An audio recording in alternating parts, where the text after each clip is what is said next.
यह कहानी है एक ऐसे लड़के की जिसे जरा भी अंदाजा नहीं था कि एक साधारण सा सफर उसकी पूरी जिंदगी बदल देगा। वह लड़का अपनी ही दुनिया में खोया रहने वाला, बहुत कम बोलने वाला, अपनी ही खामोशी में जीने का आदी था। उसे ये नहीं पता था कि आने वाले दिनों में यही खामोशी उसका सबसे गहरा साथी बन जाएगी। शाम की ट्रेन पकड़ने के लिए सब लोग स्टेशन पहुंच गए।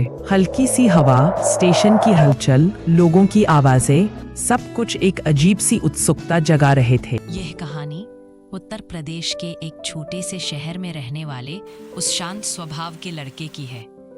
20 जुलाई 2006 वह अपने पूरे परिवार के साथ बिहार जा रहा था, नानी के घर। बचपन से जिसके बारे में कई दफा सुना था, जिसके बारे में सोचते ही उसके दिल में एक अनजानी खुशी जाग उठती थी। जब सारा परिवार ट्रेन में बैठ गया तो वह लड़का बेहद खुश था।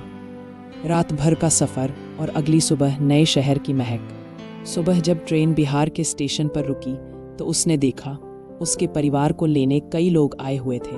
सबके चेहरे पर मुस्कान थी। स्टेशन से बाहर निकलकर उसने आसपास नजर दौड़ाई। गलियां, पुराने घर, पेड़ों की छांव, हवा में एक अलग सी ठंडक, मानो सब कुछ बचपन के किसी भूले बिसरे सपने जैसा लग रहा हो।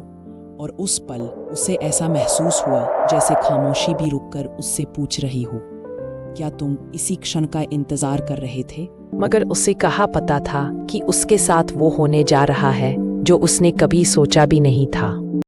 सब लोग गाड़ी में बैठकर घर की तरफ चल देते हैं और कुछ समय बाद घर पहुंच जाते हैं। हर तरफ खुशी थी और साथ ही साथ एक गम भी था, क्योंकि जिस वजह से सब लोग यहाँ आए थे उसकी वजह थी उसकी नानी की सीरियस हालत। सब लोग फ्रेश होकर अपने अपने कामों में लग जाते हैं और देखते देखते ऐसे ही सुबह से शाम हो जाती है। रात को खाना खाने के बाद सब लोग छत पर चले जाते हैं, क्योंकि गर्मियों का मौसम था और ऊपर से लाइट का परेशान करना सब कुछ बहुत ज्यादा परेशान करने वाला था। मगर इन सब के बीच में एक सुकून, एक अपनापन का एहसास जो शायद उस लड़के ने कभी महसूस नहीं किया था। और शायद इसी वजह से ये सब उसे अच्छा लग रहा था।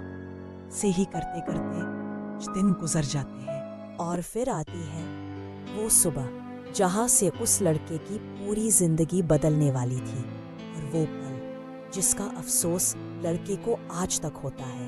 वो लड़का यही सोचता है कि काश वो दिन कभी उसकी जिंदगी में आया ही नहीं होता, तो शायद आज वो लड़का अपनी लाइफ में भी खुश होता। मगर शायद कुदरत को यही मंजूर था।